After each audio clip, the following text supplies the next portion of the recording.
Madam ఇప్పుడు మీరు పేషెంట్స్‌తో మాట్లాడేటప్పుడు ఒక ప్రత్యేక పద్ధతి ఏమైనా ఉంటుందా? సో, దాన్ని మీరు ఎట్లా ఫేస్ చేస్తారు అసలు?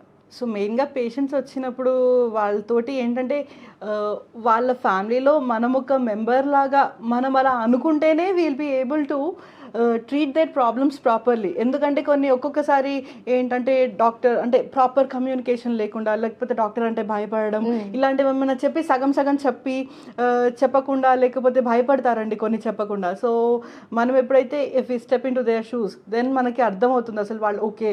వాళ్ళ మెంటల్ కండిషన్ ఇలా ఉంది. వాళ్ళు ఇంట్లో ఫ్యామిలీ నుంచి ఇంత ప్రెషర్ ఉంది. అంటే ఫర్టిలిటీకి ప్రెషర్స్ వస్తుంటాయి కదా! యెస్. అవును. వాళ్ళ డివోర్స్ ఇష్యూస్ లాగా లేకపోతే కొందరు సూసైడ్స్ దాకా కూడా వెళ్తూ ఉంటారు. సో, వాళ్ళందరినీ కూడా కౌన్సిల్ చేసుకొని వాళ్ళని నార్మల్సీలోకి తీసుకొని రావడం ఇదంతా పెద్ద ఛాలెంజ్. సో, అన్లెస్ మనం ఆ ర్యాపో డెవలప్ చేసుకోకపోతే they won't tell us anything. మనకు అట్లా దాస్తే మనం సగం ట్రీట్ చేయలేము. మనం ఇచ్చే కాన్ఫిడెన్స్ అనేది మనం మాట తీరుని బట్టి ఉంటుంది. మనం కొంచెం ఒక్కొక్కసారి సింపుల్ థింగ్స్ మనం సింపుల్ టాబ్లెట్స్, సింపుల్ మెడికేషన్ పెట్టి ట్రీట్మెంట్ ఇస్తాం. కానీ రీఅష్యూరెన్స్ వల్ల వాళ్ళకి చాలా కాన్ఫిడెన్స్ బూస్టప్ అయ్యి వాళ్ళు నెక్స్ట్ సైకిల్ అయినా ప్రెగ్నెన్సీ పాజిటివ్ తోటి వస్తుంటారు. సో, ఇంకా వాళ్ళు హ్యాపీనెస్‌కి అసలు అంతు ఉండదు.